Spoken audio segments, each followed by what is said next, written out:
உதயம் சவுத் நேயர்களுக்கு வணக்கம். என்று நம்மோடு நேர்காணல் பேசுவதற்காக திராவிட முன்னேற்ற கழகத்தினுடைய நிர்வாகி திருமிகு தினேஸ்வரன் அவர்கள் நம்மோடு இருந்திருக்கிறார். வாருங்கள், அவரோடு பேசலாம். வணக்கம் சார். வணக்கம். வணக்கம் brother. கரூர்ல நடந்த சம்பவத்தை ஒட்டி நேற்று வீடியோ கால்ல விஜய் பாதிக்கப்பட்டவங்களை சந்திச்சு போன் பேசியிருக்கிறாரு. இன்னைக்கு என்னன்னா நேரடியாகவே நானே போறேன் அப்படின்ற மாதிரி அவர் அனுமதி கேட்டிருக்கிறாரு. விஜயினுடைய நடவடிக்கைகள்ல எப்படி பாக்குறீங்க? இந்த கரூர்ல இறந்த மக்களுக்கு நான் ஆழ்ந்த இரங்கலை தெரிவிச்சுக்கிறேன். இது அட்லீஸ்ட் இப்போ வேணா அவருக்கு கொஞ்சம் முழிச்சிருக்காரு, தூங்கிட்டு இருந்தவர் கொஞ்சம் முழிச்சிருக்காருன்னு சந்தோஷப்படுறதா இல்லை எப்படி சொல்றதுன்னு எனக்கு தெரியல. முதல்ல இது கஷ்டமா இருக்கு இந்த விஷயத்தை ஹேண்டில் பண்றதுக்கு.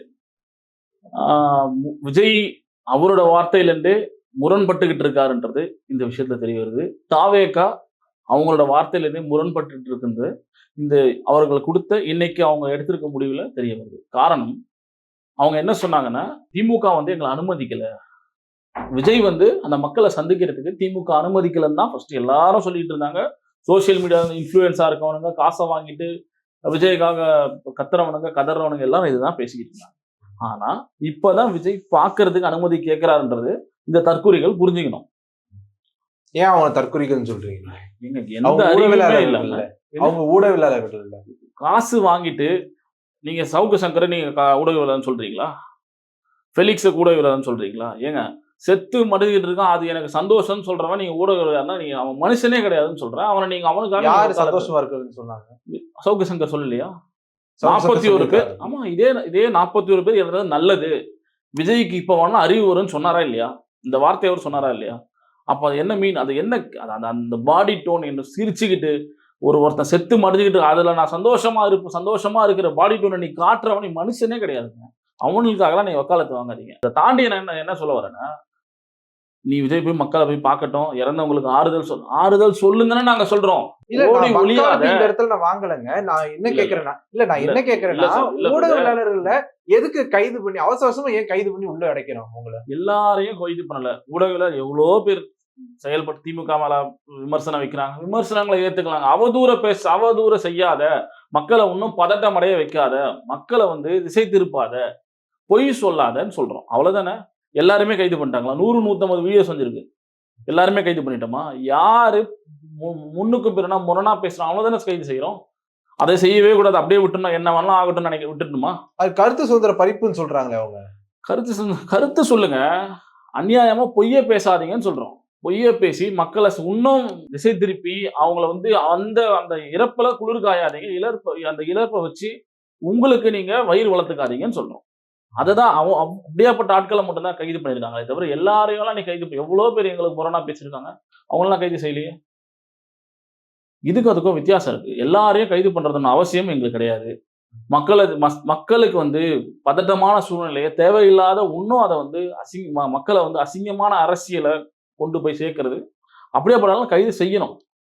அதை வரவேற்கிறோம். இப்போ கரூர்னுடைய இந்த சம்பவத்துக்கு மிகப்பெரிய காரணம் திமுக தான் அப்படிங்கிற மாதிரி ஒரு சில பேர் ஒரு விமர்சனம் வச்சிருந்தாங்க. என்னன்னா, அங்க போய் இந்த ஊசி போட்டாங்க, அதுக்கப்புறம் அவங்களே ஆட்களை உள்ள இறக்குனாங்க, செருப்பு வீசினாங்க, இப்படின்னு ஏகப்பட்ட குற்றச்சாட்டு எல்லாம் முன் வச்சாங்க. அதெல்லாம் எப்படி பாக்குறீங்க?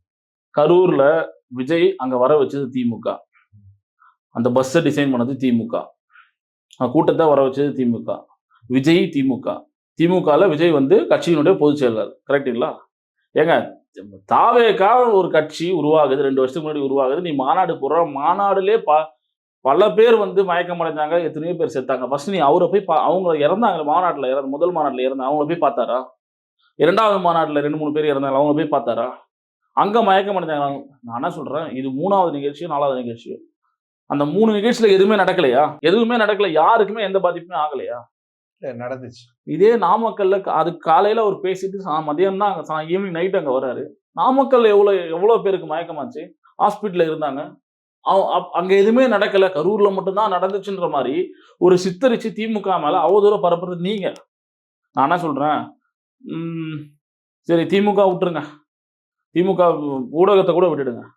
நீங்க ஒரு பஸ் கொண்டு போறீங்கல்ல, முன்னாடி 2 கேமரா, முன்னாடி 2 கேமரா, உள்ள கேமரா வச்சிருக்கீங்கல்ல, இவ்வளவு அவதூறு சொல்றீங்களா? ஊசி போட்டுச்சு, கத்தி எடுத்து குத்துச்சுன்னு சொல்றீங்கல்ல, அந்த பஸ்ல ஃபுட்டேஜ் உங்களுக்கு கிடைக்கலையா? நீங்க மேல ட்ரோன் இது பண்ணீங்கல்ல, 4-5 ட்ரோன் போச்சுல்ல, அந்த ட்ரோன்ல உங்களுக்கு ஃபுட்டேஜ் கிடைக்கலையா? உங்களுக்கு சப்பக்கட்டு கட்டுற, உங்களுக்கு ஆதரவா இருக்கிற எவ்வளோ யூடியூபர்ஸ், இன்ஃப்ளூயன்சர்ஸ் நிறைய பேர் வந்தாங்கல்ல. அவங்களோட கேமரால எதுவுமே மாட்டலையா? சரி அதெல்லாம் கூட விட்டுடுங்க. கத்தியில குத்துனாங்கன்னு சொன்னீங்கல்ல. எந்த ஹாஸ்பிட்டல் அட்மிட் ஆயிருக்காங்க? அதுக்கு நீங்க தாங்க சொல்லணும். எந்த ஹாஸ்பிட்டல் அட்மிட் ஆயிருக்காங்க? இல்ல அவங்க தான் அப்படி சொல்றாங்கன்னு சொல்றேன். அவங்க சொல்றாங்க. ஹாஸ்பிட்டல் அட்மிட் ஒருத்தர் இது வரைக்கும் கத்தி குத்தால ஹாஸ்பிட்டல் அட்மிட் ஆனாங்க கிடையாது. ஸ்டாம்பேட்ல மூச்சு திணறலால அட்மிட் ஆனவங்க தான் இது வரைக்கும் எல்லாருமே. நீங்க மெரிச்சு, நீங்க தொண்டைய மிதிச்சு, வைகிரம் எரிச்சு, மூச்சு திணறல்ல இறந்தவங்க தான் அதிகம்.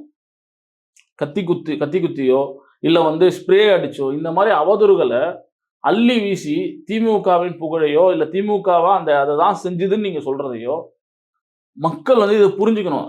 தாவேகா தொண்டர்கள் புரிஞ்சாங்க எங்க வருத்தமே கிடையாதுங்க. மக்கள வந்து திசை திருப்பி பொய்யால திசை திருப்பாதீங்க. நீங்க ஏன் டைமுக்கு வரல ஃபர்ஸ்ட்டு?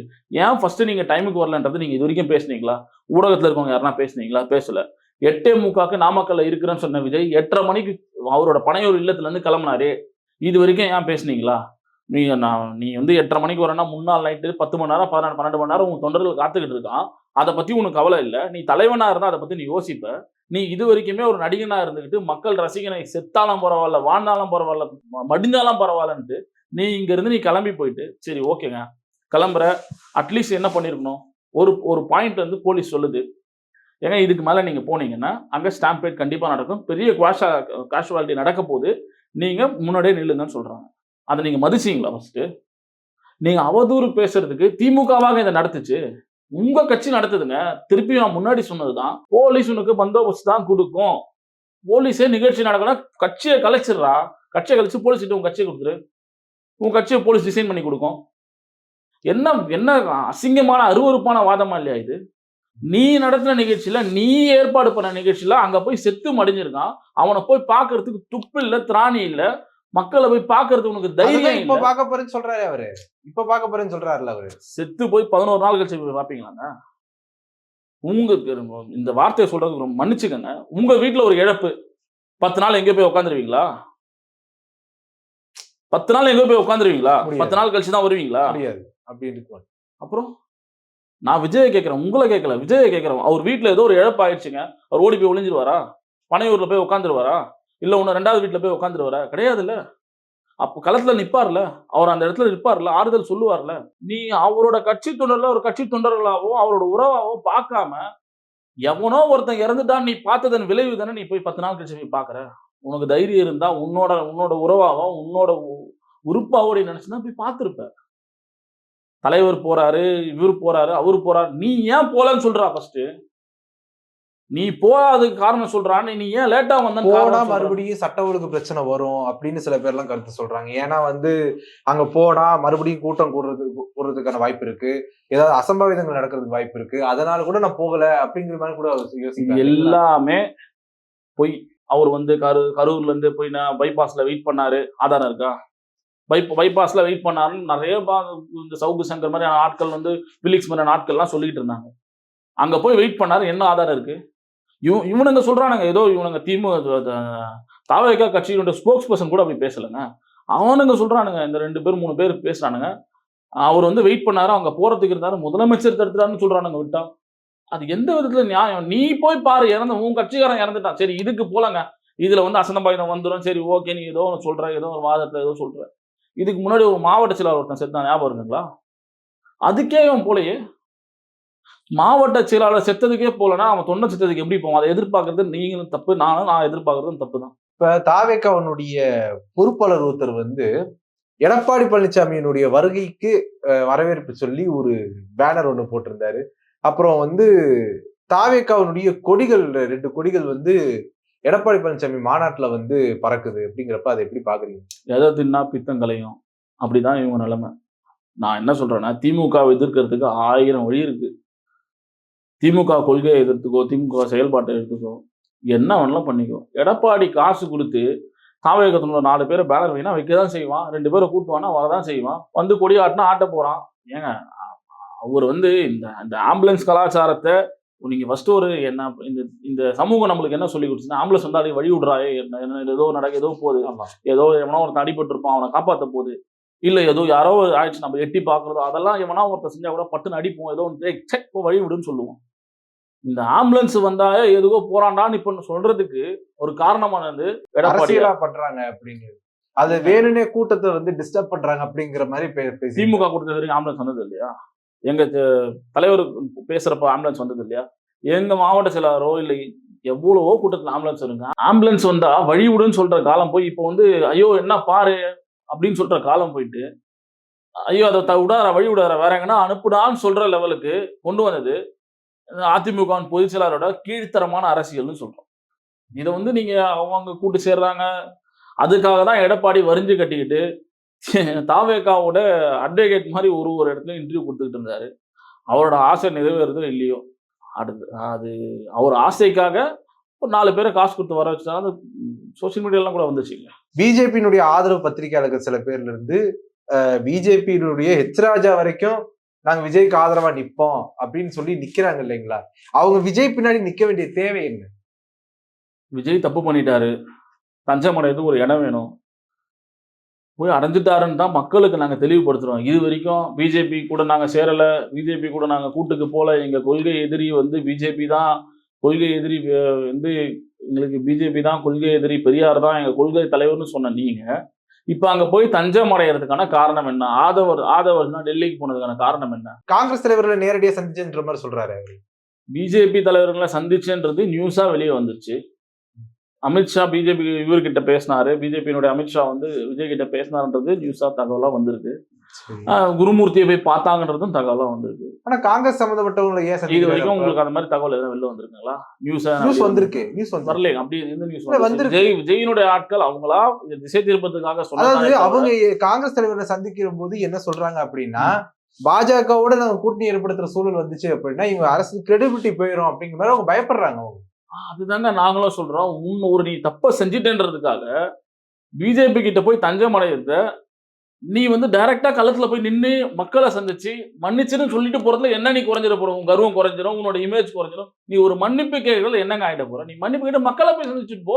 விஜய் மன்னிப்பு கேட்டதா சொல்றாங்களே. எங்கங்க மன்னிப்பு கேட்டாரு? எப்ப வீடியோ கால்ல மன்னிப்பு கேட்டதா சொல்றாங்க. ஏன் 10 நாள் கழிச்சு தான் உன் போன்ல வீடியோ கால் ஒர்க் ஆச்சா? என்ன வாதம் இது? என்ன அசிங்கமான வாதம் இது? இறந்துட்டு அடுத்த நாளே வீடியோ கால் பண்ணி பேச வேண்டியதானே? வீடியோ போட தெரிஞ்ச உனக்கு, பிஜேபி சிக்னல் கொடுத்ததுக்கு அப்புறம் வீடியோ போட தெரிஞ்ச உனக்கு ஏன் அன்னைக்கே நீ வீடியோ கால் பண்ணிருக்கலாமே? ஏன் செய்யல? 10 நாள் கழிச்சு எல்லாம் அமைதியானதுக்கு அப்புறமா ஓரளவு எல்லாம் நார்மலைஸ் ஆனதுக்கு அப்புறமா நீ அதுக்கப்புறம் நான் வீடியோ கால் பேசுவேன்றது அது மக்கள்கிட்டயே அந்த நம்ம இந்த விஷயத்தை நம்ம விட்டுறோம். அவங்க மக்கள் தீர்மானிக்கிற இடத்துல தான் இருக்காங்க. விஜய் போன்ற ஆட்கள் அம்பலப்படுத்தணும்.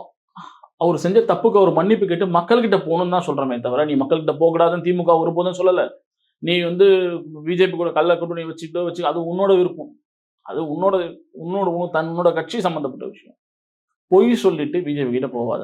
நான் உண்மையா ஆமா பிஜேபி கூட கூட்டணி வச்சிருக்கேன், என்ன இப்போ என்னை காப்பாத்திட்டானுங்க, நான் ஏதோ பெருசா கொலை பண்ணிட்டேன், அதை பண்ணிட்டேன், இதை பண்ணிட்டேன், நீங்க எல்லாம் பேசுறானுங்க, அதுக்காக நாங்க வந்து பிஜேபி கிட்ட தஞ்சம் அடைஞ்சிட்டோம், அதனால என்ன எப்பன்னு சொல்லிட்டு போய் யாரும் உன்னை கேள்வி கேட்க போறது இல்லையா? தாவேகாவுடைய பொதுச் செயலாளர் ஒருத்தரா இருக்கக்கூடிய இந்த ரிட்டையர்ட் ஐஆர்எஸ் ஆபிசர் அருண் அவர் வந்து சொல்லும்போது என்ன சொல்றாரு அப்படின்னா, விஜய்க்கு இன்னும் ஆதரவு இருக்கு, அந்த ஆதரவுல எந்த பிரச்சனையும் இல்ல. அவர் வந்து விஜய் அவங்க எல்லாம் என்ன சொல்றாங்க அப்படின்னா, நீங்க இதுல இருந்து வெளியே வாங்க அப்படிங்கிற மாதிரி விஜய் கிட்ட சொன்னதா சொல்றாரு. எப்படி பாக்குறீங்க? அப்படின்னு யார் சொன்னாங்கன்னு சொன்னாரு? அந்த பாதிக்கப்பட்டவர்கள் ஒருவர் சொல்றதா சொன்னாரு. கொஞ்சமான புத்தி இருக்கிறவன், கொஞ்சமான புத்தி சுவாதனை இருக்கிறவன் எவனோ இந்த விஷயத்துல விஜய்க்கு ஆதரவா இருக்க மாட்டான். காரணம் விஜயால தான் நடந்துச்சுன்றது உன்னோட அறிவுக்கு எட்டும். விஜய் திமுகவுடைய பொதுச் செயலாளர் கிடையாது. புஷி ஆனந்த் திமுக எந்த பொறுப்புலையும் கிடையாது. ஆதவ் அர்ஜுனா திமுக எந்த பொறுப்புலையும் கிடையாது. சிடிஆர் நிர்மல்குமார் திமுக எந்த பொறுப்புலையும் கிடையாது. நீங்க எல்லாம் தாவேகால பொறுப்புல இருக்கீங்க. நீங்க தான் நிகழ்ச்சியை ரெடி பண்றீங்க, நீங்க தான் வடிவமைக்கிறீங்க. நீங்க பண்ண ஃபெயிலியர்னால ஒரு இழப்பு நடந்திருக்கு. இது வந்து இன்னமும் மக்கள் உனக்கு ஆதரவா இருக்காங்கன்றது தான் இந்த அரசியல் போதைன்னு சொல்றோம். இந்த அரசியல் போதையில இருந்து வெளியே வந்துட்டு மக்கள்கிட்ட போய் சந்திச்சு மன்னிப்பு கேளுன்னு சொல்றோம் திமுக. வேற ஒன்னும் சொல்லல. நீ மக்களை போய் பாடுறா, பார்க்காம ஓடி ஒளியாதடா திருட்டு பயிலன்னு சொல்றோம், வேற ஒண்ணும் கிடையாது. திமுகவினுடைய பொதுச் செயலாளர் திரு துரைமுருகன் அவர்கள் சொல்லும்போது விஜய் அவர்கள் வந்து கைது செய்யப்படணும், விஜய் அவர்களை கைது செய்யணும் அப்படின்ற மாதிரி அவர் சொல்லியிருந்திருந்தாரு.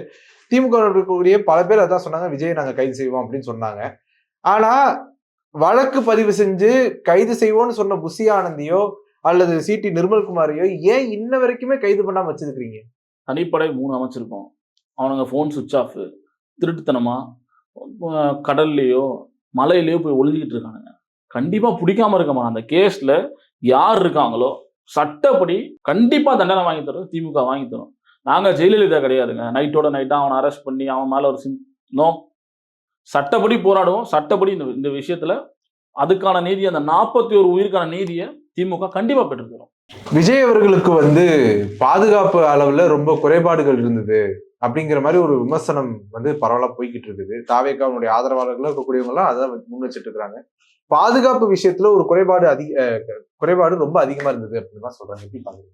என்ன பாதுகாப்பு குறைவா இருந்துச்சு? அவரே இந்த மேடையில சொன்னாருங்க. அந்த மேல பஸ்ல மேல ஏறணும் ஃபர்ஸ்ட் சொன்னாரு. நீங்க பைபாஸ்ல இருந்து நான் இங்க வந்தது காரணம் போலீஸ் தான். போலீஸ்க்கு நன்றின்னு சொன்னாங்க. இன்னும் என்ன பாதுகாப்பு என்ன கொடுக்குறீங்க? நீங்க ஸ்பெஷல் பவுன்சர்ஸ் தனியா வச்சிருக்கீங்க. தொண்டர்களை தூக்கி அடிக்கிற லெவலுக்கான பவுன்சர்ஸ் நீங்க வச்சிருக்கீங்க. உங்களுக்கு ZR ஒய்ப் ஏதோ ஒரு பாதுகாப்பும் இருக்கு. ஏங்க பாதுகாப்பு இல்லைன்னு சொல்ற நீங்க கரூர்ல இருந்து திருச்சிக்கு எப்படிங்க அவ்வளவு சீக்கிரம் போனீங்க? பாதுகாப்பு இல்லாம போயிட முடியுமா? பாதுகாப்பெல்லாம் இருக்கு. எல்லா பாதுகாப்பும் இருக்கு. பாதுகாப்பு இருக்கிறனால தான் பனையூர் இல்லத்துல இன்னும் 11 நாள் ஜாலியா உட்கார்ந்துருக்கீங்க. பாதுகாப்பு இல்லைன்னு சொல்றதெல்லாம் வந்து வேடிக்கையா இருக்கு. அவர் வந்து தன்னோட பாதுகாப்பை தாண்டி அரசு கொடுக்குற பாதுகாப்பை தாண்டி அவரும் பவுன்சர்ஸ் வச்சிருக்காரு. பவுன்சர்ஸ் பெரிய பெரிய பவுன்சர்ஸ் வச்சு அவங்களோட தொண்டர்களையே தள்ளி விட்டு தூக்கி அடிச்சு இந்த வீடியோஸ்லாம் நம்ம பார்த்துருக்கோம். பாதுகாப்பெல்லாம் கரெக்டாக தான் இருக்கு. இவங்க அவதூறுக்காக, திமுக அரசின் மீது அவதூறுக்காக பொய் சொல்லி பாதுகாப்பு இல்லை பாதுகாப்பா இருக்கிறனால தான் நீ கரூர்ல இருந்து திருச்சிக்கு அவ்வளவு சீக்கிரம் போக முடிஞ்சிச்சு. அது அவ்வளவு பெரிய விஷயம் நடந்தது. உங்களுடைய நேரத்தை ஒதுக்கி எங்களோட கருத்துல பகிர்ந்ததுக்கு நன்றி. நன்றி.